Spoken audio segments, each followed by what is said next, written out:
எனக்கு ஒரு புது ஃப்ரெண்டு, புது நண்பர் ஒருத்தர் கிடைச்சிருக்கார். யார் தெரியுமா? தெரியாதா? முதல்வர் அவர்கள் தான். இப்போ ஒரு நிருபர் ஒருத்தர் கேட்ட கேள்விக்கு எனக்கு எதிரிகள்லாம் யாரும் இல்லை, அவங்க எல்லாருமே எனக்கு நண்பர்கள் தான் அப்படின்னு சொன்னாங்களே. அப்படி நாங்கெல்லாம் உங்களுக்கு நண்பர்கள்னா அப்புறம் ஏன் சார் கரூர் விஷயத்துல ஏன் மேல பழி தூக்கி போட்டீங்க?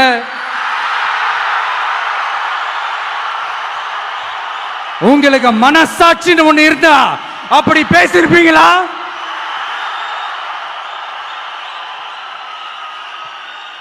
அப்படி நாங்களாம் உங்களுக்கு நண்பர்கள்னா ஒரு ஈவெண்ட், ஒரு ஃபங்க்ஷன் நடத்துறதுக்கு ஒரு இடமோ ஒரு பர்மிஷனோ ஏன் கொடுக்க மாட்டேன்றீங்க? எல்லாத்தையும் நீங்களே பண்ணிட்டு போற போக்கில் அப்படியே பொய்களா அடிச்சு விட்டுக்கிட்டு இருக்கீங்க. உங்களோட உண்மையான நண்பர்கள் யாருன்னு சொல்லட்டுமா? லஞ்சம், ஊழல், அரசியல் ஆதாயம், இதெல்லாம் தான் உங்களோட உண்மையான நண்பர்கள். பர்சனலா நீங்க எப்படி வேணா இருந்துக்கங்க சார், நமக்கு அதை பத்தி கவலை இல்லை, நமக்கு அது அவசியமும் இல்லை. ஆனா உங்க ஆட்சி தான் தப்பான ஆட்சி, தமிழ்நாட்டுக்கு தேவையில்லாத ஆட்சி.